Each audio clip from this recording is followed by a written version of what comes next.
Vorterix.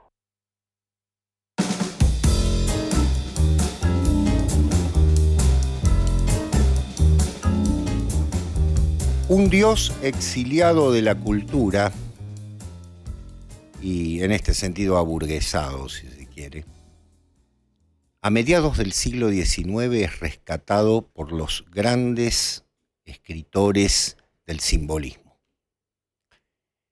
Es decir, aquello que había sido quitado del medio por una decisión del racionalismo, del empirismo, de todos los sismos que surgieron en el siglo XVIII, vuelve con el arte. Claro que, valga decirlo, no es fácil devolver un dios. Devolver un dios significa hacerlo entrar por otro lado. Tal vez no con la imagen que tenía antes, sino con otra mucho más compleja. Yo diría aterrorizante en muchos casos, y ya nos vamos entendiendo. Hubo un Poe, un Baudelaire, un Rimbaud, un Verlaine y muchísimos más. En la primera fila ellos, que entendieron que la visión burguesa del mundo había puesto precio a todo y había eliminado todo aquello que no puede tener precio. Pero en algún momento, en Francia, allá por los años 80 del siglo XIX, el gusto por aquello que había sido lo oscuro, pero hasta cierto modo apertura de algo mayor, empezó a volverse un gusto más, ¿cómo decirlo?, más el regodearse en lo que estaba marchito. Si a los simbolistas les gustaban las flores en una expresión máxima, a los señores de los cuales nos vamos a ocupar hoy, de quienes nos vamos a ocupar hoy, les gustan las flores marchitas. Lo mórbido, aquello que ya tiene un sabor rancio, empieza a ser un gusto extraño y a la vez aceptado. La palabra decadencia, justamente, habla de un cierre, específicamente de aquello que se empieza a oscurecer, pero se empieza a oscurecer para mal, en cierto modo. A comienzos del siglo XX, en la segunda década del siglo XX, va a aparecer un libro que va a marcar con esa palabra, al menos en la traducción a nuestra lengua, todo un pensamiento, la decadencia de Occidente. Pero esa decadencia ya había sido planteada en el arte por un grupo de grandes escritores. Yo no sé si grandes escritores en el sentido que hoy podríamos decir, bueno, candidatos para, ¿no?, para tales premios o tales consagraciones, pero sí que supieron captar el perfume de la época. Huysmans, Barbert d'Aurevilly, Villard de l'Isle-Adam, Jordan, Moreau, muchos franceses, ¿no? Bueno, sí, todos los franceses en sí, y muchos más de los cuales vamos a hablar, hasta llegar a un Alfred Jarry incluso, ya con un tono mucho más picaresco en algún sentido, marcaron lo que hoy llamamos los decadentes. Decadentes que sintieron pasión por eso mismo, por la degradación. En la degradación se puede hallar la belleza. Sé que esto puede parecer complejo si lo pensamos desde el punto de vista frenopático, pero justamente ellos hicieron un culto de lo frenopático. Es decir, hicieron un culto de todo aquello que estaba ligado a las enfermedades psiquiátricas y a las enfermedades físicas en sí. Tenemos las moribundas, tísicas, personajes centrales de muchos de estos textos, la hipocondría y demás. En ese perfume que se iba volviendo rancio, como decía antes, se generó un movimiento artístico. Y ese movimiento artístico va a desembocar en la Primera Guerra Mundial, donde ya, si las cosas estaban pasadas, se volvieron finalmente enterrables, como iba a ocurrir en Europa durante 4 años. Hoy visitaremos a los decadentes. Hablaremos de ellos como creadores de un momento tal vez de ocaso, ¿no? Justamente, de un ocaso que ha dejado de lado, digamos así, una convivencia entre el arte y la sociedad. Porque a estos hombres les molestaba la sociedad en la que vivían. Les molestaba de tal manera que veían que si el dinero lo gobierna todo, el arte termina también por corromperse. Participaron de extremismos de la época y fueron parte de una época de grandes extremismos en muchos sentidos. Así que vamos a hablar de muchos de ellos y vamos a detenernos en esa etapa entre 1880 y 1910 para que nos ubiquemos en la que la decadencia se vuelve una bandera del arte, sobre todo en Francia, influyendo, por supuesto, lo que representó Francia en un momento, la cultura de Occidente. Bienvenidos a un nuevo reporte minoritario. Este programa que los lunes ha decidido que Vorterix baje totalmente su nivel de audiencia para que, se hagan estas cosas extrañas, ¿no?, que estamos haciendo aquí. Una especie de magia de pequeño, por decirlo de una manera, pero también generando, ¿no es cierto?, un gusto distinto.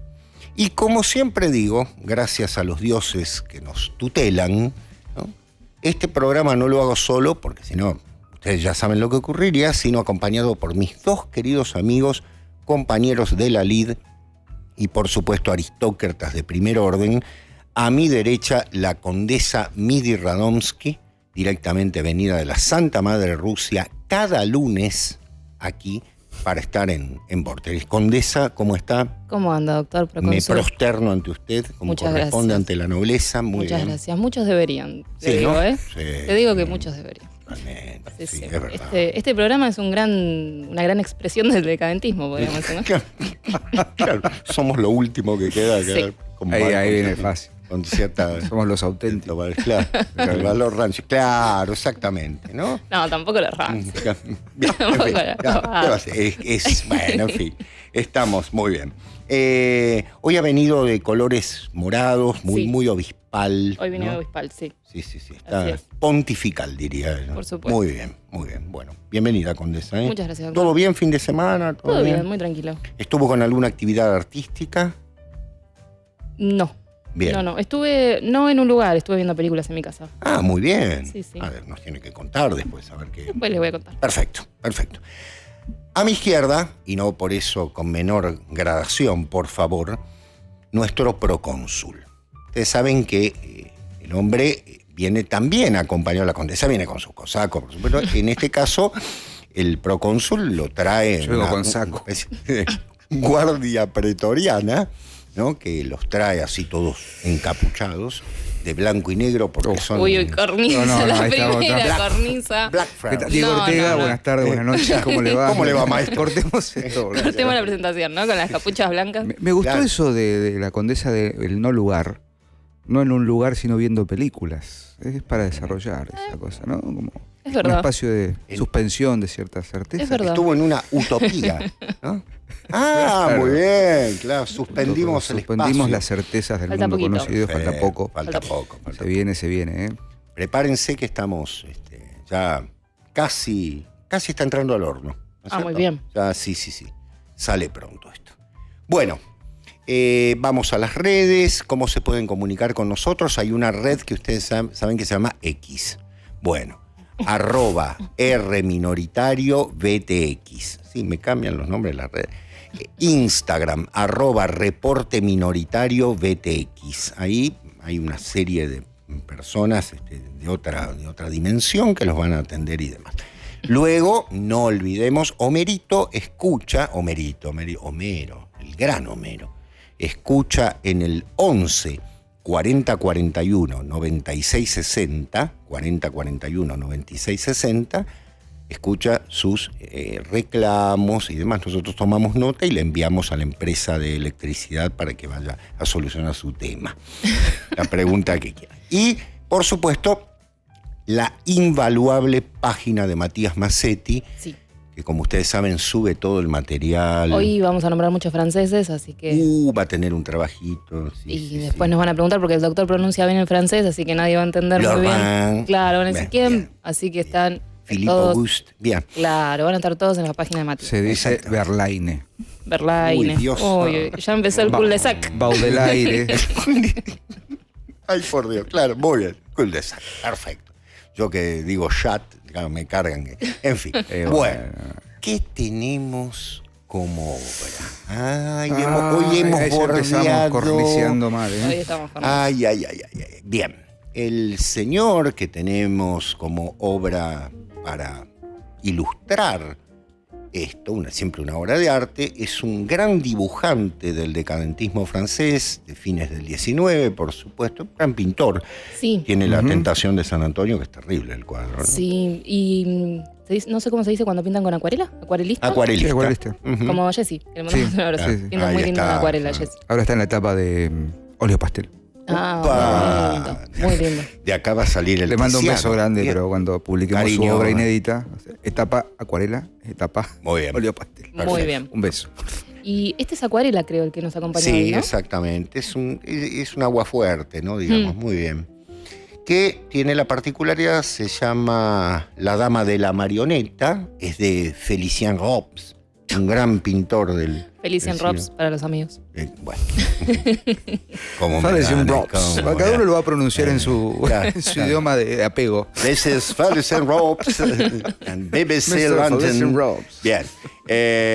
Como ustedes verán, es una dama que tiene algo en la mano bastante cortante, tiene una marioneta allí a la que está sacrificando en un altar poco sagrado, un payasito abajo que está jugando con el amor, por decirlo de una manera, y una frase latina abajo que apenas se llega a ver que dice ubi mulier, o sea, ¿dónde está la mujer?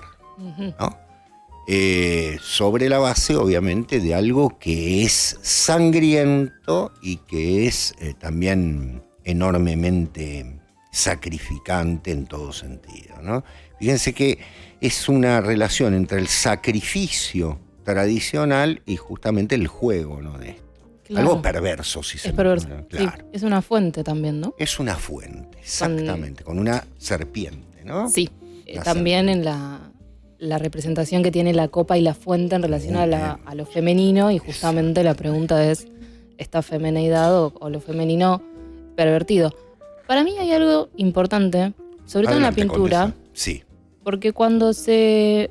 Pasa lo mismo con el Renacimiento, ¿no? Como siempre los nombres de los periodos y sus características, sobre todo en ciertos manuales de historia del arte, son a veces Exactamente. complicados y hay algún que otro ripio. Y pasa con el simbolismo francés, sobre todo en la pintura, decía que la figura de la mujer, justamente como es una contrapartida, la posición decadentista a lo que es la moral burguesa de la época, Exacto. se dice, como pinturas como esta, de dónde está la mujer, o hay como mujeres muy pervertidas, o malversas, o malsanas, vampiresas y Ujú. demás, se dice como es una exclamación de la perversión que está sufriendo la mujer en la época. Ujú. Pero desde un lado puritano se lo dice. Claro. Y no.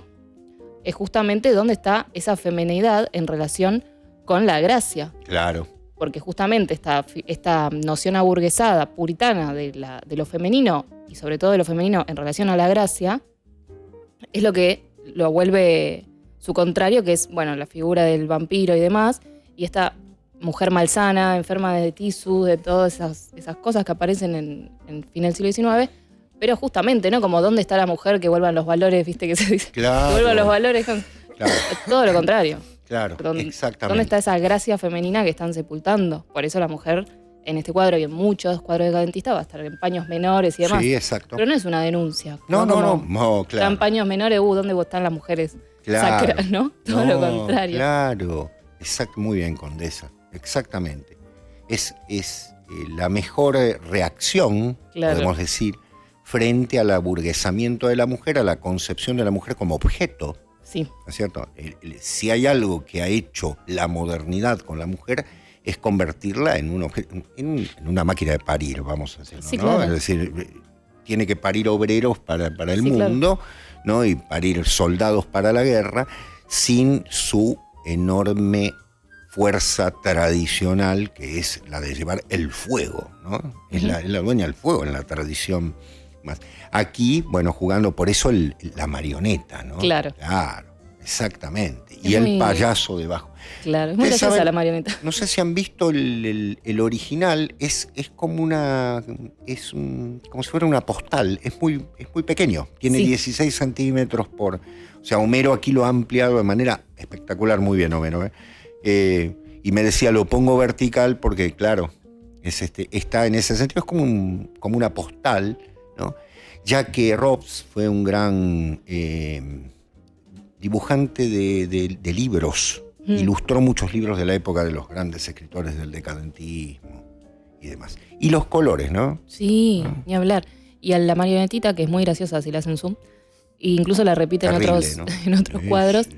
es como un señor con galera al que le están cayendo como monedas, pero medias vueltas pétalos también, ¿no? Exactamente. Muy interesante. ¿De qué está hecho? ¿No? El hombre Claro. está hecho como de una especie de acumulación de bienes nada más, ¿no? Pero no tiene ninguna espiritualidad, es Una marioneta. Es un pelele, claro, exactamente. Exacto. Y el payaso de abajo, ¿no? Esa sonrisa sardónica, ¿no? Tan típica ¿no? Jugando con una especie de muñeco siniestro, ¿no? Jugando también con el tema del amor, ¿no? Ya terminado y demás. Sí, Y si observan un poquitito más, van a ver que las plantas están un tanto secas, ¿no? Todo está en una etapa de otoño terrible, invierno terrible, que es, bueno, justamente la muerte de todo, ¿no? La serpiente, ¿no? Girando. Bueno, ahí tienen, señores, Félicien Roth. Vayan a buscar su obra. Hay bastante en internet para ver. Ya les digo, el óleo, la tentación de San Antonio es muy fuerte porque en la cruz hay una mujer. claro. Está crucificada la mujer con todo esto, esta reacción frente a este orden, digamos, vacuo de la burguesía, ¿no? En el peor sentido. O sea, la desacralización de la mujer también, hecha por la burguesía, bueno, vuelve en el arte como un aspecto muy notable. Bien, tenemos un tema exquisito. No, a mí me gustaría sumarme a lo que dijo la condesa respecto de cómo ciertos términos, ciertos periodos del arte, ciertas categorizaciones en torno de la movimientos, escuelas, etcétera, a veces son un poco imprecisas en el sentido de que no necesariamente todo puede cuadrarse en una serie de características y rasgos distintivos. Es decir, bueno, estos 10 escritores, pintores, artistas, porque vivieron en esa época, pertenecen a... Con el decadentismo o con los decadentes pasa algo similar, en el sentido de, si ustedes investigan y buscan, etcétera, van a encontrar que es un movimiento de cierta relevancia, sobre todo en Francia, que luego va a tener no réplicas, sino, digamos, reverberaciones en otros artistas, que en Inglaterra, en España. Hay quienes afirman que hay algo en Hispanoamérica, no sé, Rubén Darío, Horacio Quiroga. Entonces ahí es donde empieza a empantanarse la cuestión. Lugones, sí. Qué sé yo, sí. No sé, Lunario Sentimental es un émulo de los poemas a la luna de Jules Laforgue, ¿no? Sí, señor. Entonces, qué sé yo, bueno, ponele. Sí, lo que sucede con el decadentismo es la transición, si se me permite el término, ¿no? Entre ese movimiento y esa expresión del arte que fue el simbolismo, sí, con Baudelaire a la cabeza, con Mallarmé, bueno, por supuesto, Los Malditos, ¿no? Está el famoso libro de Paul Verlaine, Los Malditos, los poetas malditos, ¿no? Baudelaire, Rimbaud, Stéphane Mallarmé, que está ahí, ¿no? A caballo entre una y otra. Sí. El mismo Verlaine, que si bien no entra como poeta maldito, sí entra dentro de la partida de los decadentes. Entonces uno dice, está bien, pertenecen a un momento de la historia de Europa, de Francia sobre todo, un fin de ciclo, ¿no? Es finisecular, es un movimiento de transición entre eso que decíamos fue el simbolismo y lo que va a ser el modernismo literario, ¿no? Entonces, al ser una etapa de transición, es una etapa convulsa, una etapa en la que vamos a encontrar una cantidad de elementos distorsionados, difuminados. Estricto sensu, el movimiento decadente duró 3 años, el decadentismo, del 86 al 89, que fue lo que duró la revista Les Décadents de Ballou, de Anatole Ballou, que fue el primero que empezó a compilar a estos escritores. Si bien ya hay alguna reminiscencia del concepto de decadencia en el propio Baudelaire, en su idea de cómo se está viniendo todo abajo, ¿no? El Spleen de París, Las Flores del Mal, hay algunas ediciones de Las Flores del Mal ilustradas por Félicien Rops. Entonces, me parece que el movimiento decadente viene a representar la eclosión final de algo que se venía cocinando ya, diré desde principios del siglo XIX, fines del XVIII, principio del XIX. El advenimiento de lo que fue la nueva burguesía post-revolución francesa, ¿no? La Belle Époque, como se le suele llamar, el estado convulso de la política de los Napoleones, ¿no? Toda la cuestión allí, la guerra con Prusia en el 70. Digo, hay algo que se está empezando a resquebrajar, a pudrir, a hinchar como la madera de un barco a la que le entra agua, ¿no? Y no está bien cuidada, y eso va a derivar en este movimiento de poetas y de artistas que representan, como bien señalaba la condesa, ¿no? Esta suerte de crítica a la nueva sociedad burguesa, ¿no? A contrapelo. Está la famosa novela de Huysmans, o Rebours, ¿no? A contrapelo, contra natura, que es como la novela que representa, ¿no? Las características, o el personaje paradigmático decadente, que si hacen una analogía, el de Cézanne, que es el protagonista de Au Revoir, de Huysmans, es un dandy, es un esteticista, es un hombre que colecciona estos grabados, ¿no? De Félicien Rops, de Louis King, de una serie de grabadores y de artistas de la época que representaban este tipo de ideas, y es émulo luego de lo que sería el Dorian Gray de Oscar Wilde, ¿no? La mirada esteticista escéptica en el caso de la literatura inglesa con Walter Pater, con Oscar Wilde, ¿no? El arte por el arte, la única forma que tiene el arte de representar es a partir del arte, no sé, una serie de máximas que responden a esa decadencia. ¿Por qué? Y ahí es donde me sumo a lo que también decía la condesa, porque se ha perdido el centro metafísico, trascendente, y no me quiero poner acá tradicionalista ni nada, literalmente no hay espíritu, no hay esencia, no hay gracia. Y quizás la única forma de recuperar esa gracia sea disfrazarla, ¿no? de lo que está podrido. Eso es Baudelaire. Baudelaire en Las Flores del Mal, sobre todo que yo pienso en el Albatros, las letanías de Satán, de Caín y Abel, creo, o Caín y Abel, no me acuerdo, creo que son las letanías de Satán. O sea, Las Flores del Mal, Les Fleurs du Mal, ¿no? Es algo que tiene un sentido de florecimiento, de vida nueva, pero son malignas. Entonces, ¿qué es lo que florece? Como decíamos en algún momento con Sebastián en la última página, si estos son los buenos, esta nueva sociedad burguesa es lo bueno, esto está bien, la moral puritana, entonces yo me voy a parar al otro lado. De modo tal que haya un proceso de, justamente, como dice Huysmans, a contrapelo de, pero no porque soy un reventado que me gusta vestir de cashmere y me pongo en mi buhardilla ahí en París, y bueno, no sé, seda, y bueno, y no sé, y tengo cuadros exóticos de Asia, y escucho, no sé, en la fonola lo último de la moda europea. Que es un poco la familia del protagonista de Contrapelo. Exactamente, que él se encierra ahí, él se tiene que ir, y bueno, toda la cosa. Es el personaje de Dorian Gray, seguro, del que hemos hablado ya en su momento. Es un poco también lo que se expresa en dos obras que mencionamos, una la mencionamos seguro, que es Escenas de la vida bohemia de Henri Murger, que también pertenece a esta época, que bueno, el gran Puccini lleva a la ópera con la Bohème. Sí, hablábamos de la mujer, la pérdida de la gracia de la mujer, ubi est mulier, ¿no? Ubi mulier, ¿dónde está la mujer? Es la dama de las camelias, la extraviada, la traviata, ¿no? O sea, la ópera también entendió muy bien este periodo y retomó la idea, sobre todo en la Bohème de Puccini, ¿no? Esta cosa de la mujer tísica, ¿no? Que está enferma ahí y que es la gracia en definitiva. Valga decir que, por otra parte, excelente, el hecho de que hay una línea de sucesión entre el romanticismo ya ajado, el simbolismo y su agotamiento, y luego el decadentismo, pero es una vuelta de tuerca que va terminando por romper la tuerca. Es decir, yo creo que con los decadentes se termina esta etapa Claro, porque después vienen las vanguardias, que son la risa ante esto. Claro. Aquí no hay risa, aquí puede ser una risa sardónica además, pero no está el happy end, ¿no es cierto?, de la fiesta de la vanguardia, sino más bien un terrible dolor interior. En la decadencia los personajes ven también un terrible dolor, viven un terrible dolor. Bueno, Dorian Gray, ¿no?, como muy bien citaba el procónsul. Y les recuerdo lo que dijo Barbère d'Aurevilly cuando leyó Au Revours. Dijo, el autor, no, dijo de Cézanne, y también, por supuesto, lo dijo de Huysmans, dice, el autor va a terminar o en el suicidio o en la religión. Y así fue. Huysmans terminó siendo monje católico.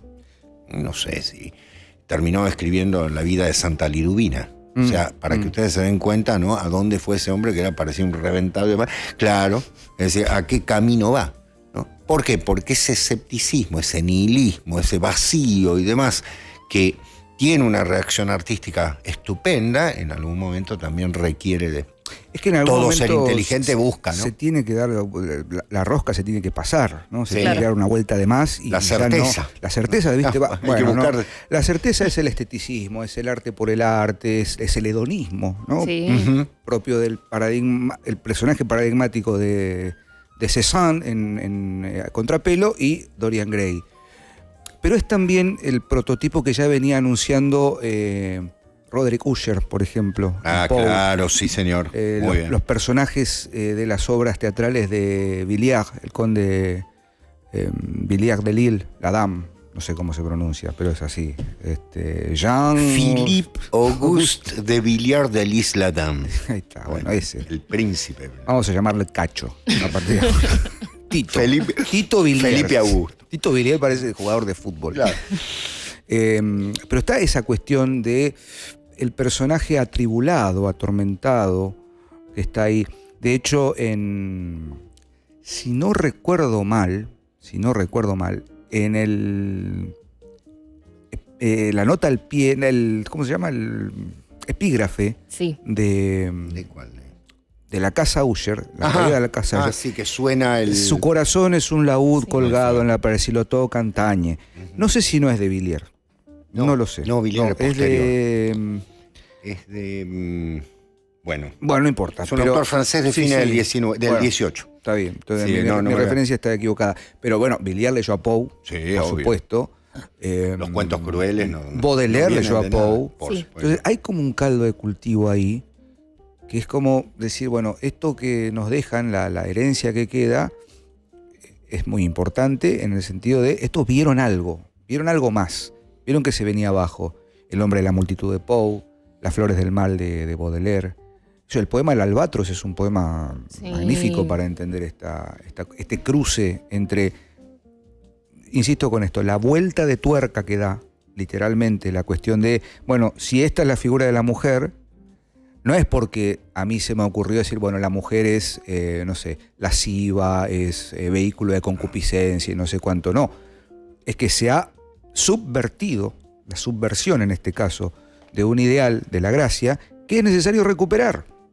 Es necesario volver a ella. Entonces hay que, desde mi punto de vista, ¿no? Es totalmente discutible, exponer in extremis lo desagradable, lo grotesco, no lo grotesco, sino lo decadente, para poder encontrar en esa caída la forma de volver al centro, de algún modo. Sí, también aparece no es necesariamente una autoconciencia, pero sí, sobre todo con la modernidad de Baudelaire, siguiendo esta línea que viene desde el romanticismo, que en el romanticismo aparecía algo de, bueno, lo hemos hablado, ¿no? Ante estas luces y demás, nosotros nos refugiamos en la noche. Pero era un refugio incluso solitario, aparece la imagen del artista solitario en el romanticismo.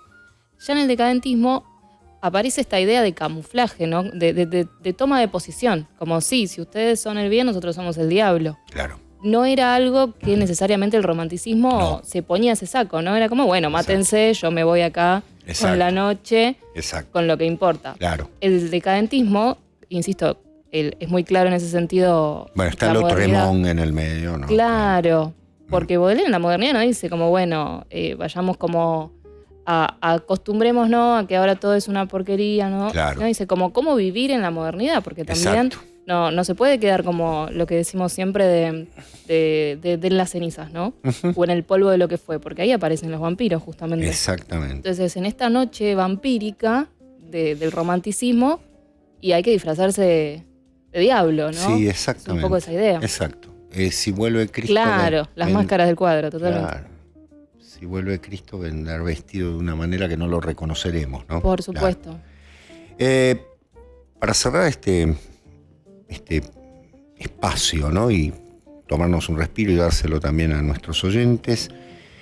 Cuando estábamos pensando en este programa dijimos qué texto, y yo aquí en una antología de los decadentes, que ahora la voy a nombrar en detalle para que vayan a buscarlo, no es que tengo algo esotérico ni nada muy... Hay un cuento de Jean Lorrain que se llama El amante de las tuberculosas. Bueno, sí, nos gusta la decadencia. Y un personaje dice lo siguiente, ¿no?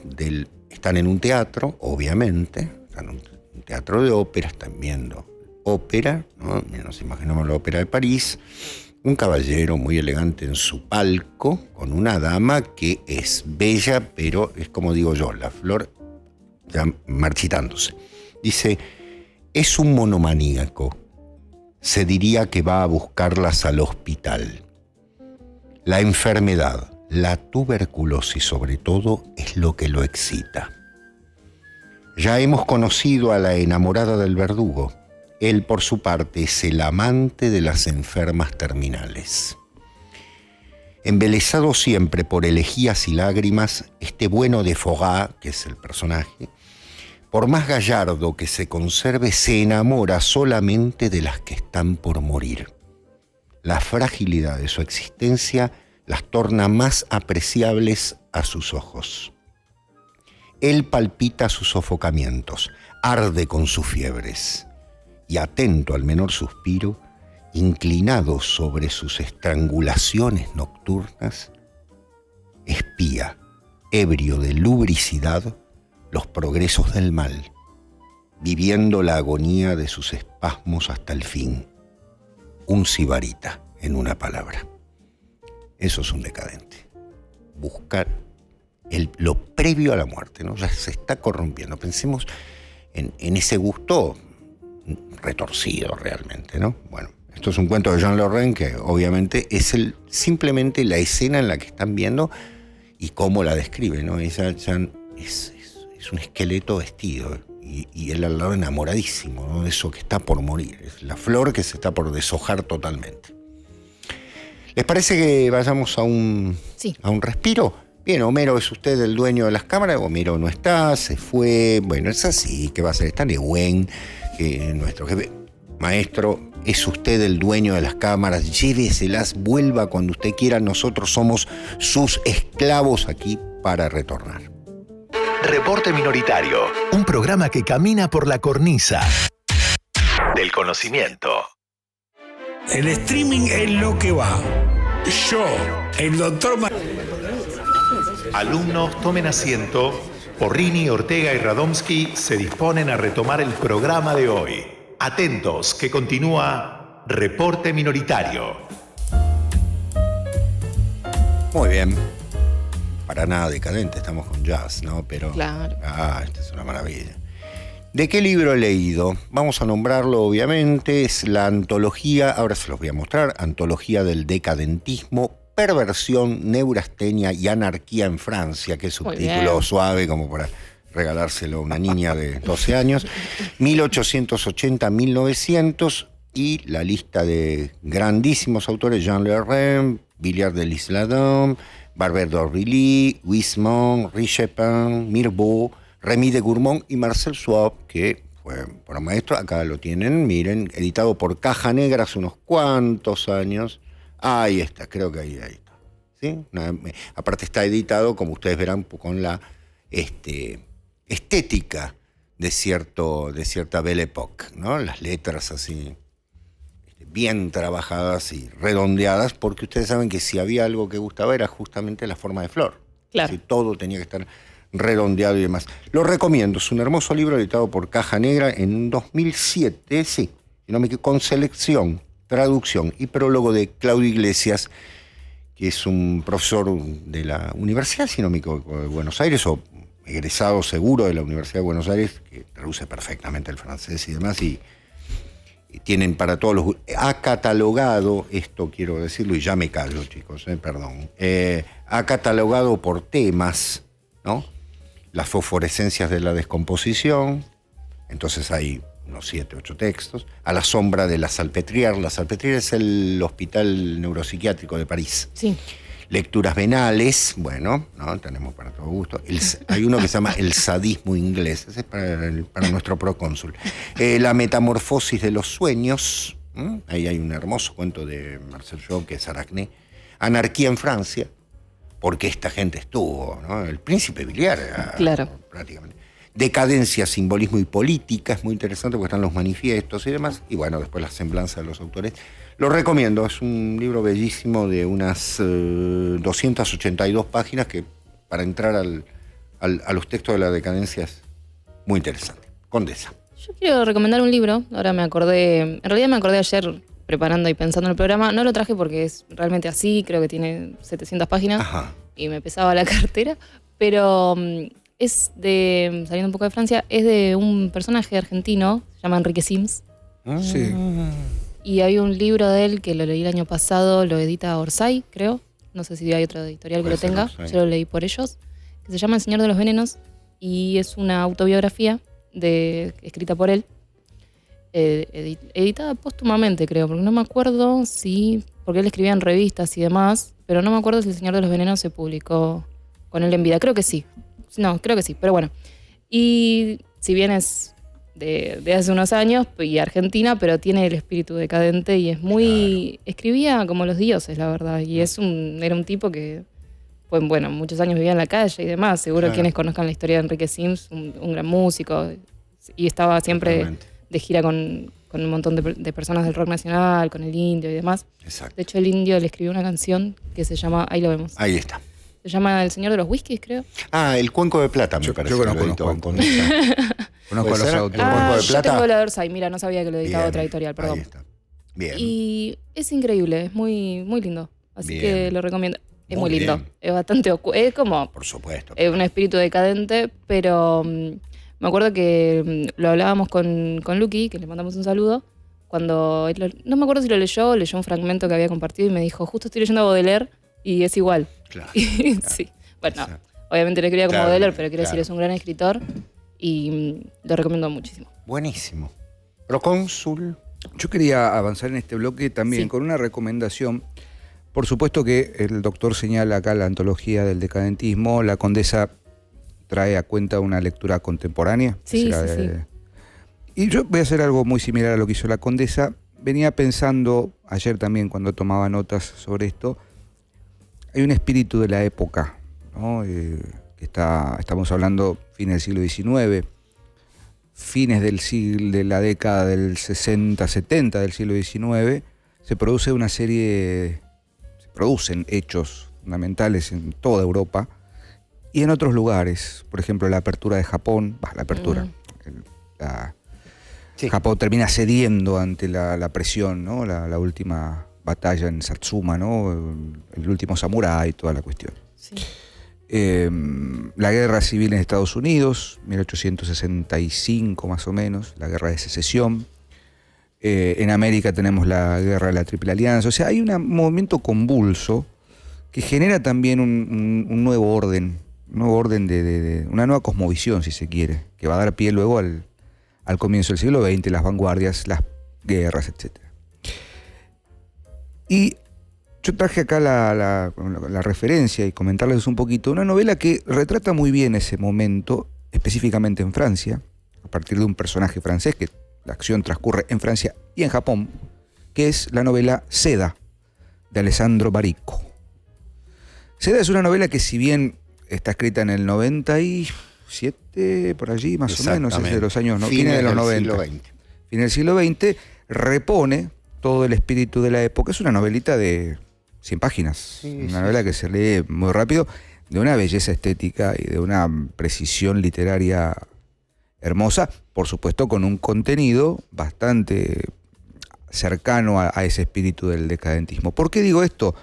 Porque la novela trata de un personaje que se convierte en una suerte de especialista en la ruta de la seda, de ahí el nombre, ¿no? Descubre desde París hasta Japón una ruta para poder comerciar con seda de Japón. Y en ese viaje, en uno de sus viajes, conoce una mujer, una japonesa, ¿no? Y hay toda una historia en torno de esa bilocación del amor que tiene, porque él tiene su prometida en París, pero a la vez está esta figura, esta latencia de la figura que enigmática, exótica, porque es una característica también del decadentismo, apelar al exotismo de ciertos lugares lejanos, ¿no? Por ejemplo, ahí tenemos esa, en el cuadro de Floricien de Robes, tenemos toda esta imaginería propia del Arlequín, que es una cosa exótica, extraña, los colores, etc. Entonces, estos ojos que él ve, Hervé Joncourt, el personaje de seda, esos ojos que lo atrapan, ¿no? Lo tienen ahí subsumido en la carne, en la pasión de la carne, etc. Bueno, y la novela va de eso, ¿no? Cómo él logra superar o no, lo dejo ahí picando para el final, logra superar esa tensión y la revelación del final, bueno, cuál es la causa real de la tensión. Bueno, es muy interesante ver esa novela que es breve, chiquita, se lee muy rápido, se consigue muy fácilmente, para entender un poquito, entenderlo, para tener the picture of the age, ¿no? Una imagen de la época, sí, muy clara, muy precisa, escrita por Alessandro Barico. Y también pensar que el decadentismo es el resultado directo de 100 años posteriores a la Revolución Francesa. ¿Qué pasó en un siglo? ¿No? Digo, 1789, perdón. Uh-huh. Y estamos hablando de 1884, sí, es a contrapelo de sí, Huysmans, y de la revista Le Décadence es del 86. O sea, estamos ahí casi 100 años después, decir, hey, ¿qué nos ha quedado, no?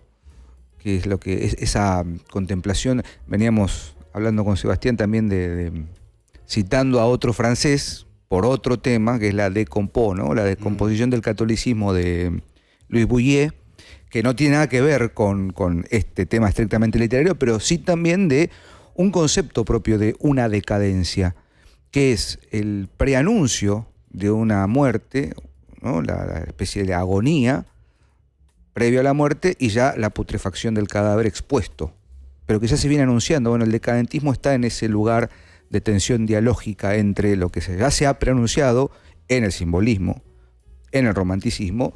El decadentismo viene a exponer esa putrefacción que ya se estaba, digamos, generando previamente. Sí. El cuento de Poe, que si bien no está dentro del movimiento decadente, pero es gran inspirador, hay por lo menos 3 cuentos en los que está esa suerte de veneración de la materia muerta. El extraño caso del señor, la verdad sobre el extraño caso del señor Valdemar, que literalmente es la suspensión del proceso vital y natural de un hombre que se está muriendo, y lo hipnotizan, ¿no? Previos en ese segundo antes de morir. Bueno, ¿qué pasa a partir de ello, ¿no? El mesmerismo, también algo exótico, una disciplina experimental. La caja oblonga, o el retrato oval, ¿no? El retrato oval. Igual la caja también. Y la caja oblonga. Uh-huh. Y por supuesto la caída de la casa Usher, o Usher, que es literalmente un canto a o sea, mantiene a la hermana muerta, ¿no? Y está esa zona de transición, la casa que también es una especie de museo que se cae a pedazos porque la humedad, porque está cerca de un pantano, de una zona muy húmeda, y naturalmente es la caída literal de la casa, en tanto que se desploma al final del cuento, se derrumba, pero también hay una caída de la casa en el sentido de hay una pérdida de algo que ya no se puede recuperar, ese vínculo entre los hermanos. Bueno, y me estoy acordando, perdón porque estoy pensando en la inspiración de esa estética, Circe de Cortázar tiene un tono, tiene algo, ¿no? Tiene una cosa así medio ese de Elia Mañara o Maraña, no me acuerdo ahora Mañara, que hace esos bombones, ¿no? Envenenados y yo qué sé. Está también esa suerte de fascinación por lo venenoso, el señor de los venenos, ¿no? O sea, esa cosa, el consumo de absenta también, sí, ¿no? Ni hablar. Este es espíritu. Bueno, justamente ya que lo cita Procónsul, el tema del mesmerismo y demás fue todo un capítulo del decadentismo, la participación en el espiritismo, ¿no? Todos estos señores eran partícipes de la sociedad teosófica, del espiritismo. De hecho, hay textos de Villar mismo sobre la parapsicología, el espiritismo en sí. Hay uno que se llama el espiritismo directamente. No sé si es el de Villar, me parece que es sobre el... Bueno, ya después lo voy a citar, pero este tema tiene que ver también muchísimo con ello, por lo que decía muy bien el procónsul, porque claro, ante lo religioso exterior que ha quedado planteado en las instituciones ya, ¿cómo decirlo?, ya petrificadas, ¿no?, de cierto catolicismo en Francia, ¿no? Es decir, esto de el buen burgués yendo a misa, ¿no?, por decirlo de una manera. Estos señores optan por una búsqueda también del espíritu en otro lado. Entonces surgen las instituciones espiritistas de manera notable. Y en este caso, la influencia del espiritismo es grandísima porque justamente cómo vuelve lo que vemos, claro, es ni más ni menos que su reflejo fantasmagórico y siempre tétrico, ¿no?, en todo sentido. ¿Cómo se mezclaban estas cosas en la época? Porque el Lombroso, el maestro, sí, ¿no?, el maestro de todo lo que tiene que ver con la caracterización fisionómica y fisiológica de los seres humanos a partir de sus rasgos, ¿no?, fundamentalmente. Ustedes saben el libro menos conocido del Lombroso sobre qué es, sobre espiritismo. Mirá. Claro. Un ser que se creía, ¿no? Se creía el científico número uno. Y de pronto lo llevan a una sesión espiritista y ve a su madre. Entonces empieza a hacer propaganda de todo esto, generando una sensación de que la ciencia y el espiritismo están de la mano, y no nos llame la atención que hoy una cosa se llame por otra, ¿no? La ciencia del espíritu, el espíritu de no sé qué, generando toda una oleada de que podemos acceder a la puerta de la muerte y por ende comprender lo que hay detrás. Y si estos señores olfatearon tumbas, por decirlo delicadamente, en algún sentido también llamaron a todo esto del ocultismo. Es la época del ocultismo, ¿no? También es el momento del ocultismo. Condesa. No, pensaba en el ilusionista. Claro, muy que lo bien, hablábamos, lo ese tema. Uh-huh. Como esa sociedad burguesa ve ese límite, porque empieza a aparecer la idea de la no trascendencia, entonces se empiezan a abrir puertas, entre comillas. Placebos, ¿no? Diríamos, claro, desde lo que consideran científico, como está mal visto la religiosidad o lo espiritual, abren esta momia o este paso intermedio, que es el espiritismo, que es como un espíritu desde la ciencia, ¿no? Y como el avance técnico va a poder hacer que podamos comunicarnos con los muertos desde un sentido de avance, ¿no? Desde progreso. Y ahí aparecen todos estos problemas. Pero también es una mala lectura de muchos sobregirados de la época. Totalmente. Digo, uno lee Rimbaud y tiene una concepción de la espiritualidad trascendente que está lejísimos de sus coetáneos espiritistas en ese sentido. Por supuesto. Es como, sí, una mala lectura y una época que había cimentado, como decían, todo el escenario. Digo, no podía pasar otra cosa en ese sentido, ¿no? Era obvio que iba a aparecer el espiritismo en ese sentido. Y la otra vez estaba escuchando una charla de Pinkler que dio poco tiempo después de hablar con nosotros con Alejandro Campot. Ah, sí. Un psicoanalista que tiene un canal de YouTube donde habla principalmente de psicoanálisis porque es psicoanalista, pero ha conversado muchas veces con Pinkler, entiendo que se llevan bien, que son amigos. Muy bien. Y hace poco tuvieron una charla, conversación con Leandro Pinkler se llama, Y Leandro dice algo respecto a un poco a esta época, la consecuencia fatal de esa Francia que cree hacer una suerte de revisionismo del catolicismo. Sí. Y Pinkler bueno. dice algo muy tajante que es, no habían leído ni el Evangelio de San Mateo. O sea, entonces, ¿de qué revisionismo me estás hablando, no? Y surgen estas consecuencias terribles que, bueno, hoy en día las seguimos viendo, ¿no? A partir de esas, entre mil comillas, revisiones. Pero bueno, para revisionar algo y revisitarlo, primero hay que entenderlo y haberlo leído, sobre todo, ¿no? Claro, Así les está yendo, ¿no? Ni hablar, ni hablar. Bueno, valga decir que es una época exactamente, de paso un saludo a nuestro querido Leandro Pinkler. Sí. Valga decir que es un momento en el que, por eso, muy bueno lo que dijo el procónsul hace un ratito en torno de Leopoldo Lugones y demás, ¿no? Todos estos argentinos, Darío, ¿no? Todos estos americanos, vamos a decirlo así. Quiroga. Que, claro, que beben también de cierto decadentismo, pero que también entran en sociedades espiritistas, ocultistas y demás, pero que al momento empiezan a dejarlo de lado, ¿no? Es decir, tal vez porque vivieron mucho, Claro. ¿no? Muchos de estos escritores murieron jóvenes sin poder salir de tal vez de esa trampa deleteria de lo putrido, ¿no? Valga decirlo, Sí, como sí. se llama uno de los cuentos aquí justamente. Y en torno de eso, si me permiten, Marcel Schwab, Uy, qué lindo. a quien recomiendo leer de manera, ¿no? Sí, Vidas Imaginarias. Vidas imaginarias. A mí me encanta el libro de Monel. El libro de Monel me parece. es de una dulzura Es una increíble. belleza. La Cruzada de los Niños, ¿no? Y por supuesto El Rey de la Máscara de Oro, y bueno, Qué bonito. aparte fue un gran lingüista, un conocedor del francés antiguo como pocos, tiene un ensayo sobre Villon y demás. Tiene un texto que se llama Espiritismo, voy a leer un fragmentito, ¿no? Por supuesto, y dice: el círculo espiritista es un lugar singular. Uno debe dejar en la entrada el bastón para evitar golpes a destiempo. Cuando llegué, la sesión ya estaba muy avanzada. Alrededor de una mesa de nogal, una docena de individuos, algunos muy peludos, otros calvos, todos muy excitados. Sobre un velador a la derecha un platillo dado vuelta con las letras del alfabeto escritas en carbón. Parece una película mala, ¿no?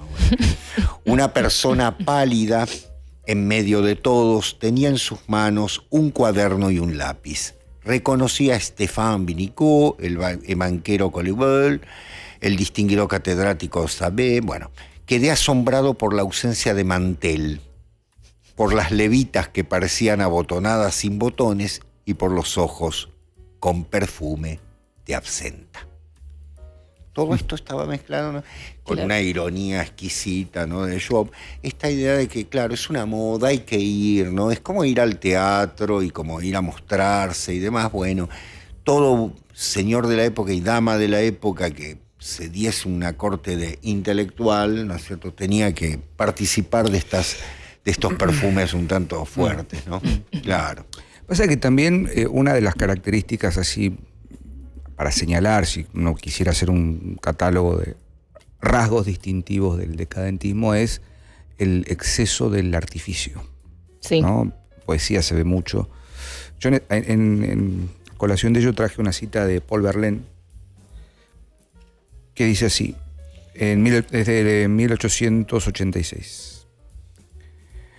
Me gusta la palabra decadencia, toda brillante de púrpura y oro.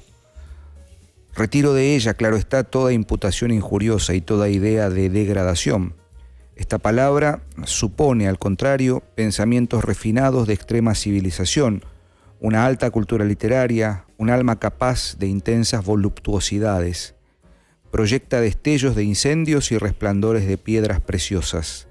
Está hecha de una mezcla de espíritu carnal y de carne triste y de todos los esplendores violentos del bajo imperio. La decadencia es el arte de morir en belleza, ¿no? Que de algún modo plantea esto, ¿no? La referencia que tenemos ahí, el cuadro o la pintura de Robs, en el sentido de morir en belleza. Pero ¿qué pasa? En tanto y en cuanto se entienda que hay una creación artificial de la cosa, que la cosa en sí no es artificial, necesita de otra dimensión, que el simbolismo sí pudo plantear, ¿no? La cuestión de la lectura en el sentido del símbolo como algo más allá, que no está en la función instrumental del arte. El arte es vehículo, o sea, no es solo instrumento de placer estético, de hedonismo, como en Dorian Gray, por ejemplo, o como en el protagonista de A Contrapelo. Tiene que haber algo más. Tiene que haber una dimensión trascendente detrás de esa creación poética. Tiene que haber verdad, ¿no? Esa verdad está más allá en el simbolismo. En el decadentismo se hace evidente como manifiesto que hay que construir esa verdad. Entonces esa creación es artificial. Hay que pensar una idea que solo puede salir del genio humano. No hay creación divina, no hay presencia de eso. Entonces, eso es una forma de entender lo que es la decadencia. La decadencia viene cuando se pierde el centro de gravedad permanente, como me gusta pensar en relación con la canción de Franco Battiato, ¿no? Cerco un centro de gravedad permanente, busco un centro de gravedad permanente, es porque se ha perdido. Entonces, exponer eso, es una forma de entender a dónde tenemos que volver, si se quiere encontrar una vuelta de tuerca. Sí. También para mí es importante como separar algo o entender algo, que es que el simbolismo, como decíamos, la idea de exponer abiertamente, este es un arte simbólico, tiene que ver de vuelta con esta idea de el disfraz, el camuflaje, ¿no? Porque uno podría decir, bueno, hay un periodo simbolista, entonces el arte simbólico es un cuadro de Moriú, ¿no? Que sí, por supuesto, pero en lo que son las categorías de vuelta de periodos artísticos, el simbolismo francés particularmente, justamente por todo esto que estamos hablando, viene a ser un artificio, viene a ser un método, una forma de hacer arte, ¿no? La poesía simbólica o simbolista de Rimbaud tiene que ver con la forma. No significa que es el único periodo donde el arte es simbólico. Son dos cosas Exacto. Por distintas, eso sí está ¿no? bien. Porque a veces se confunde y dicen... Simbolista, digamos, claro, como esto es una pintura simbolista porque es de vuelta de Moriú o de Tissot o de Exactamente. Doré. Entonces, bueno, esta otra pintura. Y una cosa es el símbolo, ¿no? Como lenguaje trascendente expresado en el arte, porque uno podría tener la tesis todo arte simbólico. Claro. Y lo que es el periodo que justamente se reviste de este disfraz. Exacto.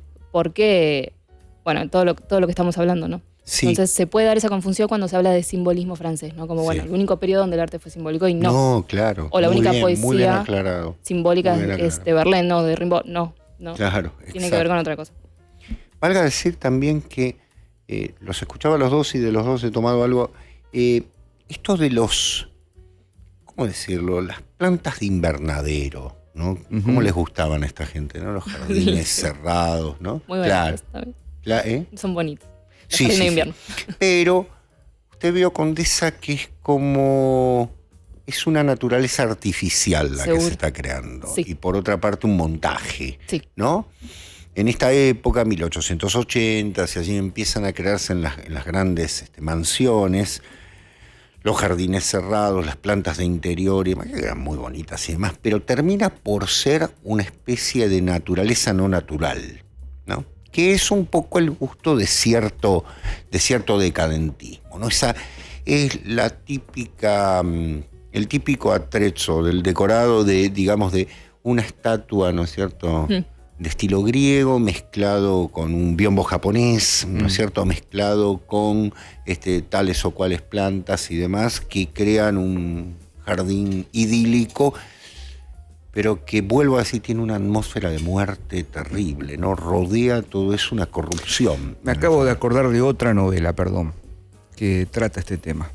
O no, pero de algún modo está también imbuido de eso, que es Aura, de Carlos Fuentes. Ah, sí, señor, qué buena. Esa novela, me hiciste acordar por leer esa novela. Sí, terrible. Porque está ambientada, si bien no está en México, pero está ese espíritu en Carlos Fuentes, ¿no? El fin de siglo. Sí, claro. Ese primer capítulo. El Porfiriato, exactamente. Ese primer capítulo en el que Felipe Montero, el protagonista, ingresa, lees y relees el anuncio. Que es un profesor de historia. Es un profesor de historia. Bueno, claro. Y entra a la casa de la señora Consuelo, que es una mujer que quiere mantener una historia suspendida en el tiempo. Y la casa ese primer capítulo, entra y el ambiente es decadente. Sí. Primero porque está en la ciudad antigua. Claro. Donde las calles están mal numeradas, porque donde había un 13 ahora hay un 15, donde, bueno, Morelos, Donceles, la calle Donceles 816, es los nombres de el México español. La dirección de la casa. Y cuando ingresarás a la casa, abres la puerta y el aroma, el vaído te golpeará, ¿no? Ese aroma y ese ambiente casi de jardín de invierno, ¿no? Donde está todo condensado, claro, pútrido. Uno puede leer el color, puede leer un aroma. Es magnífica esa novela en ese sentido, ¿no? Cómo puede reconstruir desde los recursos visuales y los recursos sensitivos, ¿no?, de la propia literatura, ese espacio, ese mundo en decadencia. El título da noción de eso. Aura. Exacto, sí. exacto. Y Aura es, a su vez, claro, ese halo, si se quiere, pero es también ella, ¿no? La mujer, claro, de la que él se enamora, que tiene unos ojos verdes también. Tremenda novela. Claro. Tremenda. Yo la trabajé muchos años con mis alumnos de secundaria y siempre funcionó. Muy bonita, aparte breve. Breve, son 5 capítulos, se lee rapidísimo. Exactamente.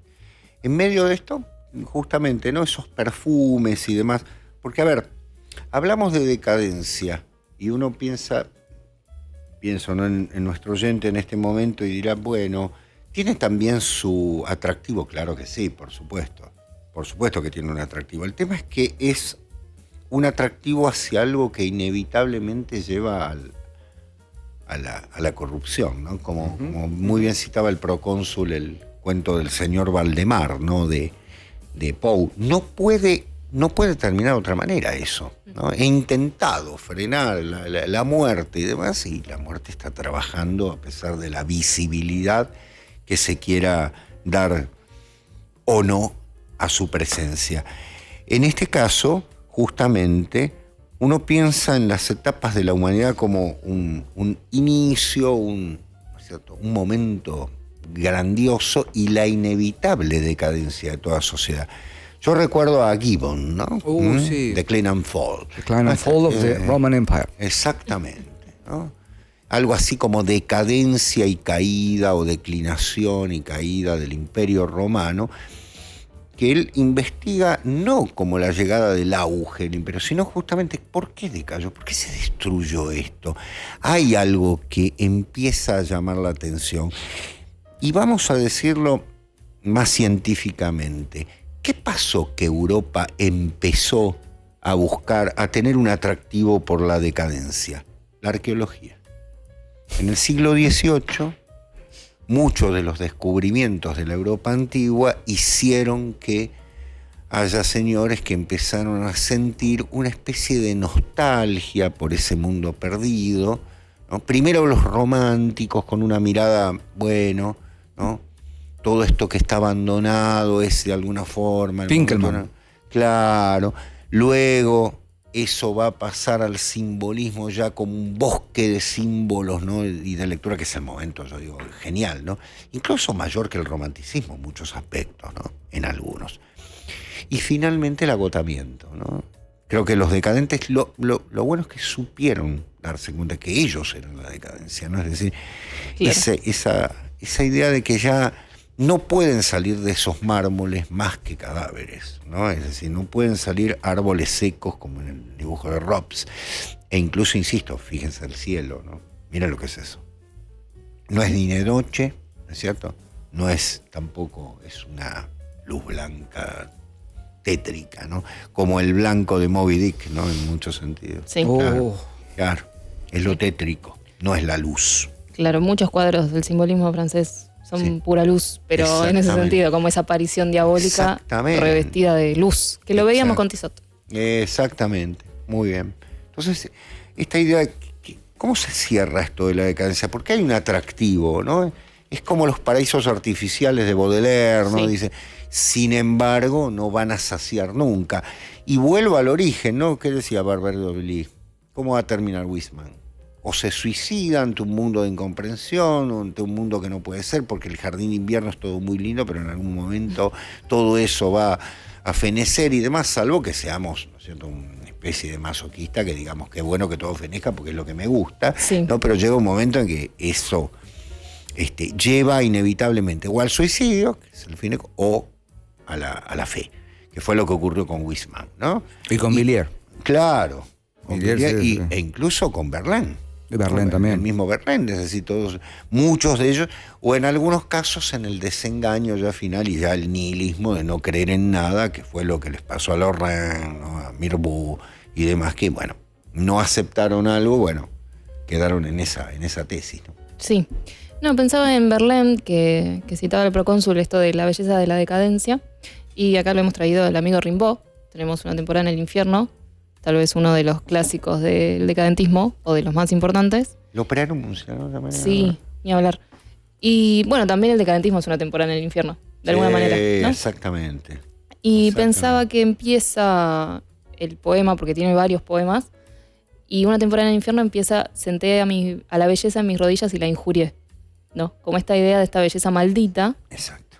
que también aparece en Le Van Blas, Ujú. en sus diarios, que él dice: en estado de desgracia la belleza es un monstruo, ¿no? Esta idea de esta femenidad, bueno, como veíamos en el cuadro, de esta gracia justamente que se despierta en estado monstruoso, ¿no? Exacto. Que vuelve en estado monstruoso. ¿Ustedes sabían que un muy joven Leonardo DiCaprio, en el 95, hizo de Rimbaud? Sí, yo sabía. Sí, y Verlaine era... Verlaine, no me acuerdo su nombre, pero un actor muy conocido. Y está interesante esa película. Sí. Yo la Se vi con llama hace muchos años. Eclipse Total. Total Eclipse. Total. El 95. Sí. Trata sobre la relación Baudelaire... Volcánica. Baudelaire, no. Rimbaud-Verlaine.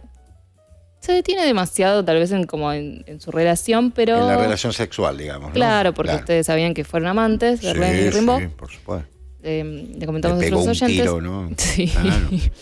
Y está interesante la película porque retrata bastante también. Verlaine estaba casado con una mujer burguesa y venía como Rimbaud a dislocar todo este ambiente. Está buena como ubicación de época. No sé si tiene tanto como el espíritu Ujú. de Rimbaud y demás, pero está buena para verla. Bueno, justamente usted me hace recordar, Condesa, que hay un cuadro, el único en el cual aparece Rimbaud, ¿no? Sí. Porque era, en fin, fugitivo, ¿no?, en muchos aspectos, que se llama Le Coin de la Table, ¿no? Sería el extremo de la mesa, Sí. ¿no?, en el que están sentados todos los poetas de la época. Está Verlaine, y está un jovencísimo Rimbaud, porque Rimbaud escribió todo entre los 16 y los 19 años, ¿no? Y Sí. después dijo: no escribo más, por la miércoles, y se dedicó a traficar Pierre Noir, digamos, ¿no? Como dirían los franceses, que son amigos de los derechos humanos. Sí, porque si hay algo que no hay, ¿Cómo le gusta Borrini? No, yo, en fin. Entonces se fue a Etiopía, ¿no? Y para vivir una situación muy particular, habiendo Sí. sido un poeta, bueno, no reconocido porque obviamente no le importó tampoco, y recién lo comentábamos con la Condesa, una vida Sí, increíble. realmente. Hay una biografía por allí que da vueltas, pero bueno, es bastante básica. Sí. Es lo único que hay, por otra parte, Sí, ¿no? sí, eso en la película está bueno, ese final de su Sí. vida, porque lo enlaza todo con un poema de él que quiere como la libertad del mar y él se termina yendo a Etiopía, Exactamente, que lo apodan el ángel, porque El claro, ángel. en África el rubio ojos celeste. claro. Y Pero lo por ponen otra en- parte lo fue, ¿En porque serio? parece que ¿En se serio? reunía con el padre, no me voy a acordar, había un misionero francés allí, y él todas las tardes iba a dialogar de teología. Sí, sí. Era un hombre No, de era- profunda fe. Sí, sí. Lo que pasa es que era la fe verdadera, no esta fe dominguera, ¿no? Que claro, que iban todos los burgueses a pasearse a la iglesia como si fuese un teatro, ¿no? Realmente. Claro. Muy bien. Homero nos está mandando Sí. mensajes y yo... Yo no entiendo. Pará, no. ¿Qué pasó, Homero? ¿Qué pasa, No, Homero? A ver, a No, ver. nada, ahora en el corte iba a hablar con ustedes. Pero Ah, muy una bien. pavadita. Está bien, Perfecto, está bien, perfecto. No, yo digo... no habrá muestre que los hilos, ganar. Porrini. No. No, bueno, no es me el da lado un tanto de- enmascarado donde se muestra la magia de la edición. me da un tanto de temor, porque digo, por ahí, qué sé yo, No, vino... está bien. No, es que fue una cosa acá que me dijeron para hacer acá en un momento y me estaba adelantando para... Bueno, nada, producción en vivo, gente. Producción en Perfecto, vivo, muy work bien, in Homero. progress. Si sucede, conviene. Exactamente. Uy, Dios mío. ¿Cómo está el espiritismo? ¿Cómo está el espiritismo? No. ¿Cómo está Ravi Shankar? Ravi Señora Carlos. Alan Kardec, te invocamos. Bien. Pensaba Sí. hay algo, ¿no?, que lo dijimos en el primer bloque, también se desliza por allí, esta distinción muy clara que hizo la condesa sobre, ojo, que hablar de simbolismo no significa que el único periodo donde hubo símbolo en la poesía es en el simbolismo francés. Esta tentación que hay en los estudios habituales de las cosas, de decir, bueno, vamos a buscar cuáles son las influencias de él, tal cosa, en tal lugar, en tal literatura, etcétera. Y hoy hablamos de Lugones, hablamos de Quiroga, hablamos también de una época, de un periodo, en este caso en la literatura hispanoamericana, en la que sí hay algunos resabios de cierto decadentismo, pero hay algo más, ¿no? Hay algo más, hay otro sentido, un sentido, por ejemplo, en Lugones, un sentido de la nación, muy importante, Sí. pero en ambos casos coincide con un final trágico, un final en el que se hace como una suerte de Quiroga, Lugones. aceptación. Quiroga, Lugones. Está también en los mismos años Alfonsina Storni. Hay un artículo magnífico de Manuel Gálvez, Escenas de la vida literaria, creo que es el tomo 2, Ujú. dedicado a los suicidios, ¿no? No sé si se puede decir la palabra, pero bueno, a la autofinalización del proyecto de vida. No se puede. Sí, se puede. Creo que en ciertos lugares no se ¿Y puede decir. cómo nombro el cuento de Lugones, de Quiroga, los buques suicidantes? Bueno, no, ¿Qué tengo que decir? Los buques que que se autoperciben no llaman a vivos. la trascendencia después de la vida. Por Dios. Han dado finalización, es la solución determinante de Bien. su proyecto de vida. Bien. O como suelen decir, lastimarse hasta el final. Bueno, en fin. Ay, no. Es una forma muy, muy Claro. antidecadente de hablar de él. Suicidio. Bueno, en fin, los literatos suicidas que tienen también una aceptación de todo ese momento terminal en el que hay algo que no pueden concretar. En el caso de Quiroga, bueno, en el caso de Alfonsina Storni es por la hipótesis más grande, es que ella estaba transitando por una enfermedad terminal y antes de verse en ese estado de término agónico, degradada, decide tomar una decisión mucho más directa, que es quitarse la vida. En el caso de Quiroga, una enorme depresión, motivado también por una serie de episodios en los que se le muere un amigo, está limpiando una escopeta y la enfermedad también, y se quita la vida de un escopetazo. Y en el caso de Lugones es todavía más profundo, ¿no? Porque es un amor no correspondido, un amor corrido, en realidad, del lugar tradicional de lo que debería ser el amor, y la no aceptación de eso lo lleva a suicidarse con un vaso de whisky con cianuro, creo que tenía, ¿no? Una cosa así. Otros vendrán a decir, no, se suicidó por la patria, que no sé cuándo. Bueno, no es así. Pero está ese espíritu también de la aceptación de la decadencia. Lugones ve, de algún modo, sí, lo que se viene, todo. Pero el trabajo que hacen es también de una comprensión del momento. En el caso de Lugones, bueno, la construcción de una idea del ser nacional, con el Martín Fierro, con el Payador, la literatura fantástica, bueno, sus poemas que se leen, digamos... escribiendo la biografía de Roca. El Imperio Jesuítico, digo, hay una cantidad de textos en Lugones que trascienden su final.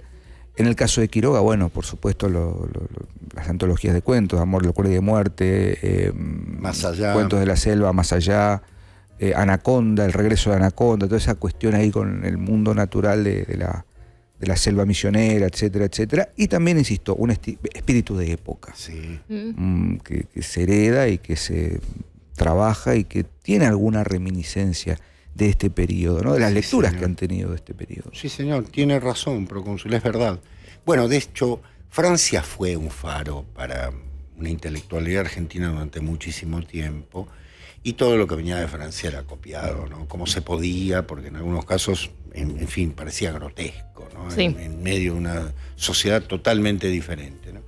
Tanto por arriba como por abajo, ¿eh? Porque lo digo porque se copió mucho por arriba, es decir, desde la clase alta y demás, con una pose, ¿no? Y la verdad que no tenía mucho sentido en una sociedad que venía de una tradición hispánica, ¿no? De pronto era bastante ridículo.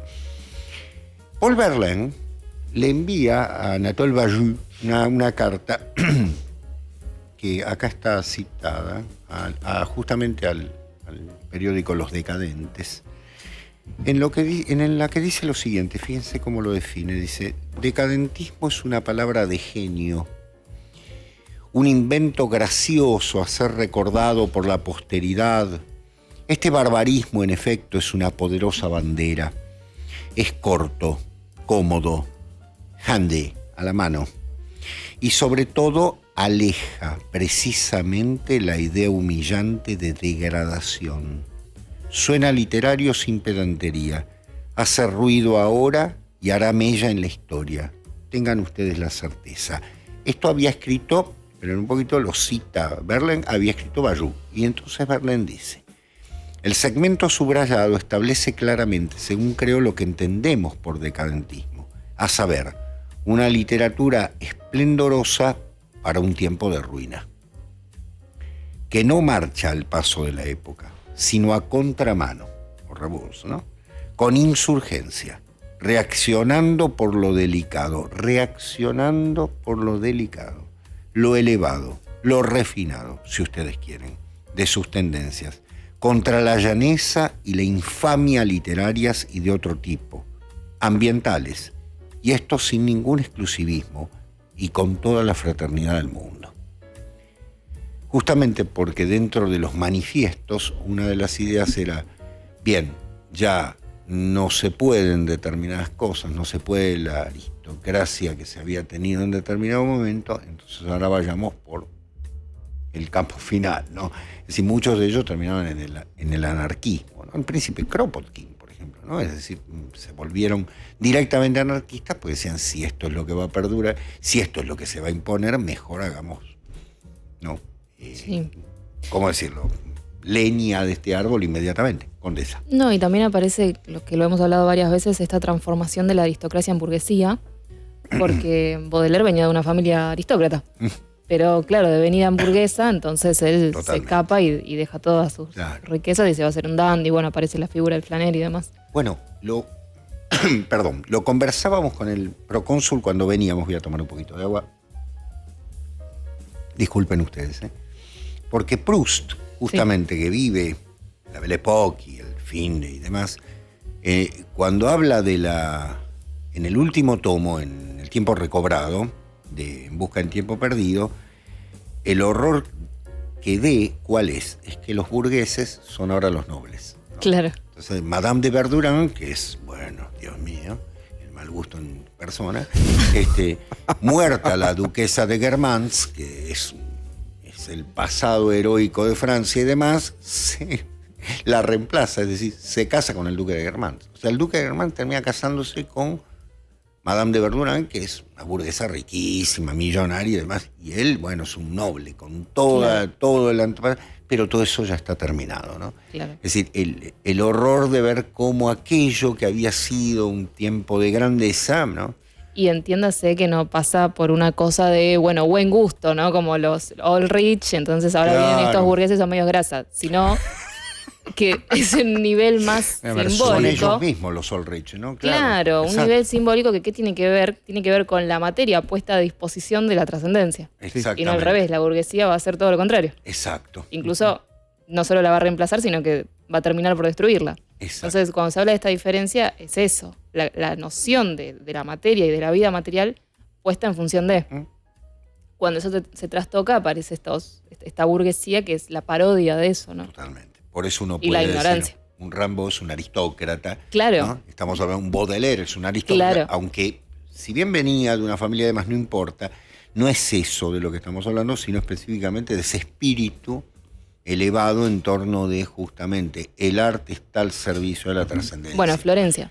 Claro, totalmente. Claro. Villiers también. Villiers de Lille es de una conde. familia, el conde. Antiquísima. Pero de una pobreza extrema. Sí. Vivió una pobreza extrema y motivo por el cual también exaltaba su condición de aristócrata. Totalmente. No. Claro. Tenía Yo los soy- tenía los cuanto más- zapatos agujereados, Sí. pero era el conde Villiers de Lille. Claro. Que no sé si ustedes saben qué le ofrecieron. El trono de Grecia. Ah. En un momento, cuando el primer rey de Grecia, el rey Otón, decide, es sacado del trono en 1867, si no me equivoco, se hace una encuesta para ver quién podría ser el nuevo rey de Grecia. Y por supuesto, todos los poetas, incluso griegos y demás, proponían al príncipe Villiers como rey de Grecia. Y Rubén Darío escribe un artículo diciendo, por supuesto, Grecia se convertirá en un reino de poetas, ¿no? Es decir, no llegó, desde luego, no se eligió a él, pero aparte con esa... Estaba buscando un cargo, Rubén Darío decía, un consulado. Cónsul, dame un consulado. Secretaría de, pero, no sé... valga, procónsul, piense de arte y cultura. Es decir, creo que fue el mismo Villiers que dijo, de ninguna manera, Claro. como desde mi altura, ¿cómo voy a ser Claro. Yo soy un el genio? conde, pa. Un genio, claro, ¿cómo voy a A mí ser no. rey? Totalmente. Grecia es una maravilla, Sí, pero sí. no puedo aceptar, como dijo el gran Guillermo I, no puedo aceptar una corona amasada en barro. Uy, Yo uy, uy. dejo picando una pelota. ¿Cómo no?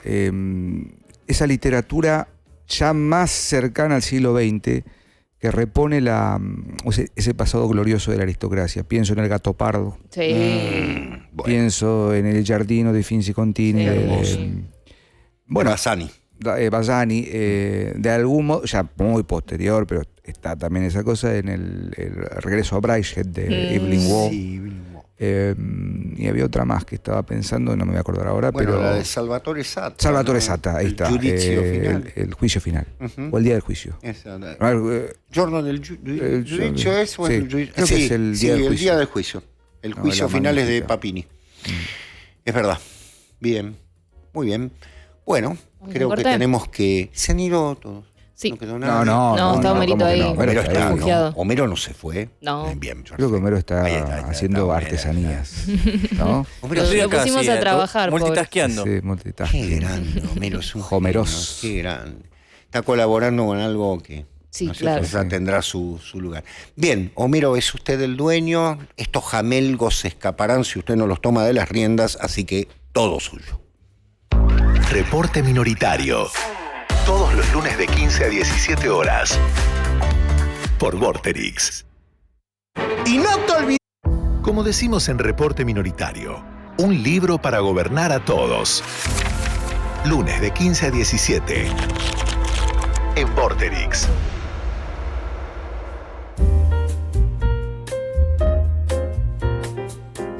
Estamos en el último bloque. Me dice Homero que lamentablemente no hay preguntas. Tal vez el tema haya sido muy...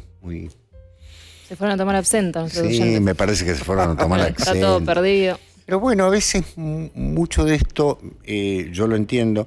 Tal vez ustedes digan, uy, pero ¿cómo hago para preguntar? Al contrario, lo más sencillo es justamente, no me quedó claro esto. Sí, Tal o vez quieren aportes, que... o súmennos, hay un montón para sumar. Exactamente. Y aparte, bueno, como bien dice la condesa, ¿no? Sumamos. Seguramente muchos de ustedes, alguno de estos autores, Claro. ha leído, bueno, o le sí. sonó. Hay miles que no hemos nombrado también. Exactamente, que son muchísimos más, ¿no? Y demás. Es una etapa de la historia del arte interesantísima porque en ese momento, piensen ustedes, no es sencillo, Diego lo decía muy bien. Uno puede decir, bueno, desde 1882 a 1889 se dio esto, se levantaron al otro día y eran impresionistas. Claro, no. Estaba conviviendo, ¿no? El impresionismo estaba en ese momento, estaba el fauvismo naciendo, por decirlo en pintura, y a la vez este grupo de decantes eran como grupos, yo creo que lo último que tuvo cierta unidad y demás fue el romanticismo, ¿no? Y después ya fue como un desgranarse en distintos grupos, el naturalismo, el realismo, que es muy interesante para ver cómo esas convivencias incluso llegaron hasta las batallas. Había batallas culturales en esa época muy interesantes para ver. Dice, bueno, a ver qué tenemos ahí. Dice, están en un nivel tan alto que me da vergüenza hasta escribir por poner alguna... Pero, No, ¿qué por Dios, dice? por favor. No, Acá no somos cul-de-sac. Exactamente. Si la traducción de Saison en Enfer puede que sea una temporada en el infierno y no una temporada en el infierno. Ahí hay ¿Es que esto ver. así? Ya que cambia su sentido. Sí, une saison en enfer. En infierno, exactamente. En l'enfer sería en francés. Claro. Muy bien observado. Shapira, Ahí está. No. Qué grande Muy bien. Shapira. O de Hola, Shapira. Shapira. Oh, monsieur de Usa Shapira. el perfume de Yo Porrini. sentí el O de Shapira que usa el doctor Porrini. Claro. Qué grande Shapira, un abrazo Claro. grande. Justo a mí me pone. Yo no sé francés, pero entiendo que algunos idiomas, aunque sea una temporada en infierno en francés, es una temporada en el infierno en español, ¿se entiende? Claro, exactamente. Pero no sé francés, así que no sé. No, cómo mire, sería Condesa, es. Pero yo siempre en español lo vi en el infierno. Sí, totalmente. Debería, pero no me extraña porque los franceses suelen hacer ese tipo de juegos. Por ejemplo, Proust tiene el segundo tomo de En busca del tiempo perdido, se llama. Espere, déjeme que lo. Es a la sombra. À l'ombre de Jean-Philippe Fleur. Bueno, o sea, se traduce a la sombra de las muchachas en flor. Claro. Está muy bien, perfecto. En castellano se puede hacer otra cosa. En francés dice en fleurs, o sea, como flores podría traducirse. Claro. A la sombra de las muchachas como flores o en flores. Pero nos queda mal, porque parece que están acá en flores, ¿no? Directamente. Claro. ¿Me explico? Es decir, está en plural porque está hablando de muchachas. Claro. Jean-Phil, ¿no? Es un artículo que rige casos locativos. Ya. Tengo un Listo, amigo, ya Tadeo, estamos, ya. que habla francés, así que le preguntaré. La otra vez estaba leyendo La Flor del Mal en francés, así que Muy Ajá. bien. le voy a preguntar. Un saludo a Guille, que es su cumpleaños, dice ahí. Feliz cumpleaños, Guille. Feliz cumpleaños, Guille. Guille. Muy Mándame bien. un saludito. Ezequiel Wolf dice, si A podríamos Monel de Job, lo podemos tomar obviamente y a la vez preguntar si el modernismo puede haber intentado sentirse perfumado por los decadentistas. Creo que sí. Hay, como lo dijimos al final del Sí, segundo exacto. bloque, hay una, Exacto, caballero. como una reverberación, ¿no? Como algún tipo de sí, resabio, o por aproximación indirecta llega ese perfume o ese olor fétido del decadentismo. Exactamente. Totalmente. Ultratumba pregunta por Corman, que fue un gran adaptador a cine de los relatos de Sí. Poe, y nos parece Con- increíble. Claro. Sí, Vincent Price. Exactamente. Con Vincent Price. Nos parece increíble. De hecho, creo que son las mejores adaptaciones de Sí. Poe. Las de, Es verdad. Sí. Las de él, así que si quieren ver adaptación de Poe en el cine, Roger Corman. ¿Cuál, perdón, Condesa? La caída de Usher. La caída de de Usher. Corman. Ah, Y está. ¿qué es la serie? No, no, es una porque hay película. una serie. Ah, una película. Sí, que hizo Corman, que hizo durante un periodo en el cine de terror clase B, hizo casi todos los cuentos de Poe. Sí. Ah, con Vincent Price. Vincent Price. Price, sí. Y acá tenemos nuestro Vincent Price argentino, que es Narciso Narciso Ibáñez Menta. Menta. Sí, Totalmente. Un maestro. Grande. Sí. El Qué gran pulpo, Narciso. el pulpo negro. El pulpo negro. Estupendo. El hombre que volvió de la muerte. Increíble. Dios mío. Después digo, el Peretti es muñeco una- maldito. El muñeco maldito. Ah, totalmente. Pregunta, ¿qué paralelismo se puede trazar entre el movimiento decadentista y la aparición de movimientos contraculturales y pseudoespirituales en los 60? Ahí tenemos una muy buena pregunta. Muy bien. Bien, hay que pensar que en el medio, a ver, yo empiezo y si quieren... Sí, sí, ustedes- sí, Perdón, doctor. doctor, que se puede anclar con la pregunta anterior de FAC. ¿Vieron la adaptación? No, inmediatamente anterior a la de... Ah, ¿cuándo hacen un programa de la New Age? Creo Ah, que muy pueden bien. ir de la Sí, mano, es ¿no? un lindo tema, muy bien. Bueno, Perdón, lo justamente, no, por favor. Ahí responde el caballero.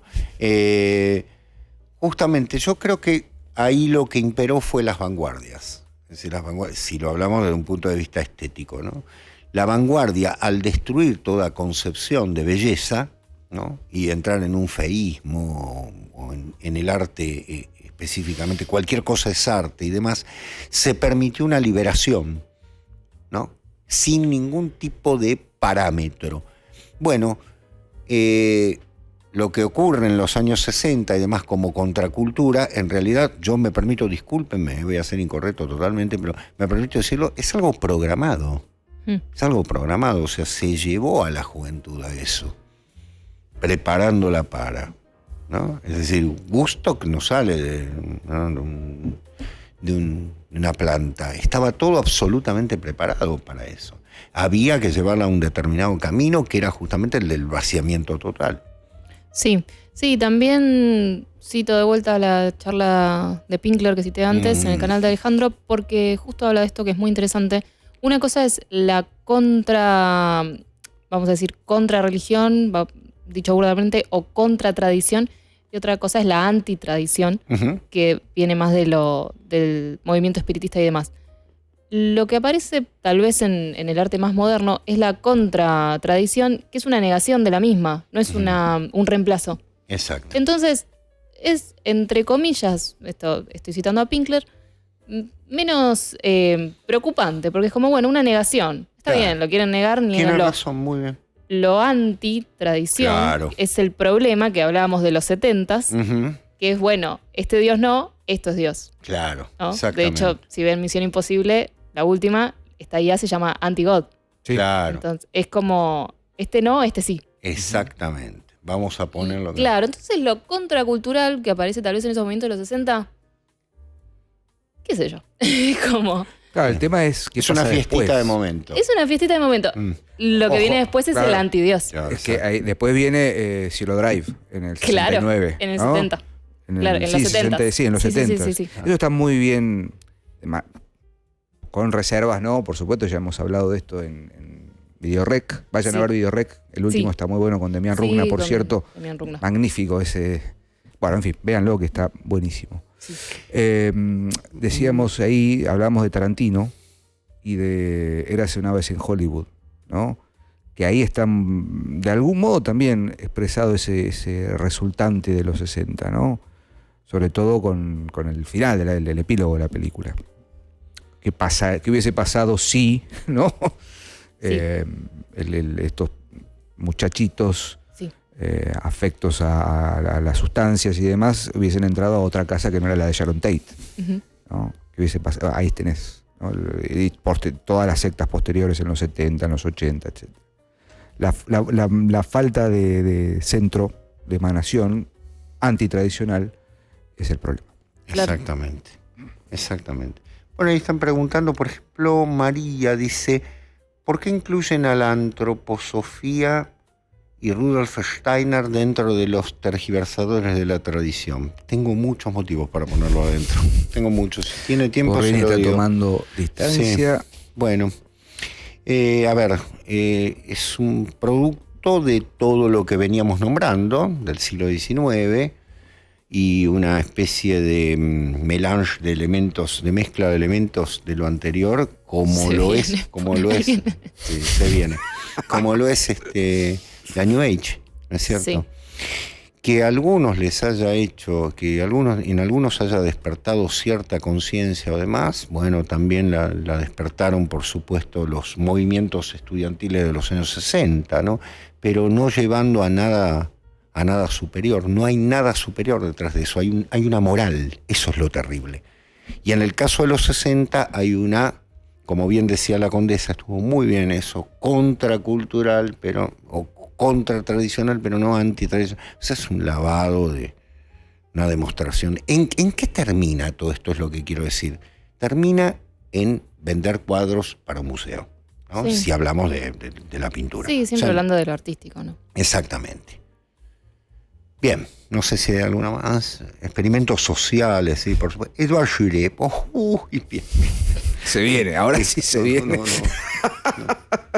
Se recontra bien. Señor, qué nombre que tiene usted. Bien, ¿lo puedo nombrar? Bien. Ya lo nombramos. Yo obvié decirle el nombre Muy completo, bien. pero hace referencia a Bueno, una señal que bueno. se utiliza el dedo medio. Exactamente, claro. Valga decir que ese caballero también escribió un librito sobre todo, haciendo un batiburrillo de mística, ¿no? Al Monsieur Juret, con lo cual es, bueno, en fin. Son esas Montessori cosas que salió del grupo. Son complicadas, ¿no? Porque son peligrosas en muchos sentidos. Sí. Las escuelas sí. Waldorf se están ¿qué dice? Montessori salió del grupo. De suscribiendo. No, pero las Montessori es otra cosa, claro. Sí. Bueno. ¿Qué va a hacer?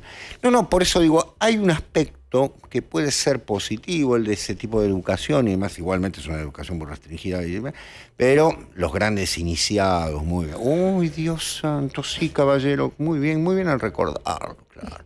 Esas cosas son, bueno, En fin. Yo creo que es el producto de un fin del siglo XIX, comienzo del siglo XX. Ahí se da las tesis patriarcales. Algún día vamos a hablar de esos nombres. ¿Qué les parece? Son un tanto complicaditos. Y ese programa se tiene que llamar La Cornisa y sus símbolos. Claro, exactamente, Pero- exactamente. Cómo el pero sí. oscuro nos va a poseer, ¿no? Claro. Con Luis Jamul, la cornisa.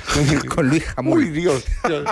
Condesa, no permita. No, que- En este programa especial de la cornisa. No, no. Listo. Hay Vale. una película No, no, es de... Bien.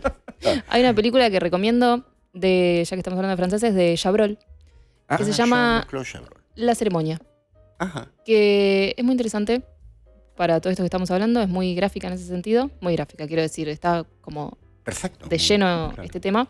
Bueno, aparece un montón ese aburguesamiento de Francia en Chabrol y ni hablar en...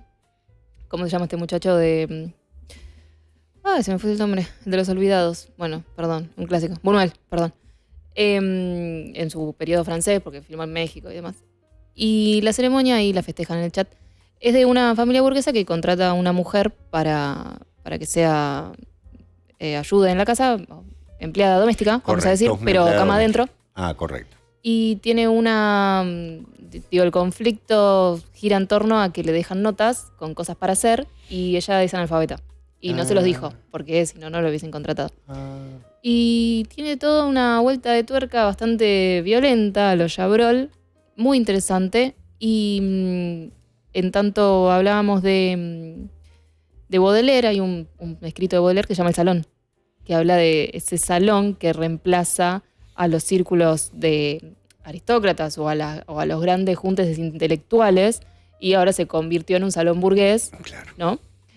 Y esta familia de la ceremonia se juntan en el salón a ver películas, a escuchar jazz Claro. y demás. Y bueno, y es muy interesante cinematográficamente lo que pasa después en ese salón, ¿no? Y como... Claro. Así que Ah, la muy recomiendo. bien. Está muy bien. buena. ¿De qué época es, Condesa? 95, si mal mira. no recuerdo. Bien. Yo La hacía ceremonia más. de Chabrol, Sí, sí. La ceremonia de Chabrol. Sí. ¿Dónde encuentro esa encuentro? peli? Condesa. El señor Matías Massetti seguro lo va a poder ayudar porque hay que hacerla por vías no... Sí, Yanira La Torrent. Claro, Oh. totalmente. Que Acá yo estamos sepa, no está en una plataforma, pero... Y si no busca alguno de estos seres que están todo el día con máquinas así, qué sé yo. Ustedes están hablando de la estación de tren Lisandro de la Torrent. Exactamente. Claro, muy bien. esa misma, Merito. Del cantante Diego Torrent. Ah, claro, sí. Exactamente. Bien. Exactamente. Acá me dicen igual que está en una de ¿Está? las plataformas de la cual el dueño es sí. un señor multimillonario que sufre alopecia.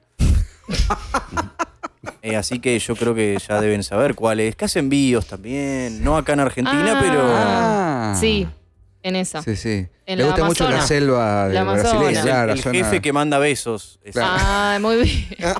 Qué grande, Homero, está rapidísimo. Homero, Terrible, ¿eh? uy, Homero, sí. Muy A usted bien. le gusta Venecia para casarse, ¿no, Claro. señor? Muy bien, perfecto. Linda preguntita que pasó recién, que decía, y Joseph Campbell, Fareta no lo quiere mucho. Bien, yo debo decir, Joseph Campbell es, primero que es uno de los más grandes mitólogos. Me encanta el estudiosos. término, no lo quiere mucho. No quiere mucho. No, quiere mucho. Claro. Bueno, a ver, no se necesita estar absolutamente de acuerdo con Joseph Campbell, pero no se puede negar la trascendencia de la obra de Joseph Lo que tiene Campbell. Campbell, entiendo que por ahí viene... El psicoanálisis. Sí, y también la poca simpatía entiendo que viene porque Campbell después de un viaje por la India fue bastante crítico Viene de la India. del catolicismo y Claro. entiendo que viene por ahí. Claro. Que esto es un gran tema que no nos compete porque siempre intentamos hablar de arte y no tanto de lo Total. estrictamente teórico, pero hay ahí una puja entre cierta teoría y, bueno, no sé si es teoría la palabra, pero le voy a decir teoría del arte tomando tradiciones amerindias o hinduistas con el catolicismo, cuando no tiene ningún sentido porque son una convergencia, pero a veces pasa que hay como una reticencia Sí. tal vez a... ¿De qué vereda me pongo, digamos? ¿no? Exactamente, Eso cuando se llama- son un diálogo constante, ¿no? Pero bueno, Sí, en el Campbell peor- fue crítico con el En el catolicismo. peor de los y- casos es sincretismo. Sí. ¿no? Sí. Bueno, Pero pasa mucho. el diálogo Sí. interreligioso mal entendido o mal interactuado se convierte en sincretismo, Sí. cuando no en soliloquio. Bien. Sí. Bueno, Homero. Dios creo haga que un hemos- solo programa. responder Tenemos que preguntas. decir algo, Homero. A ver. Uy, Sí. Hay un nuevo producto que Vorterix quiere ofrecerles. muy bien. 20 segundos. Ya está disponible gratis en Google Play y Apple Store. Qué grande. Descargala, jugá en el modo Forever y subí en el ranking global. Es un producto de esta radio.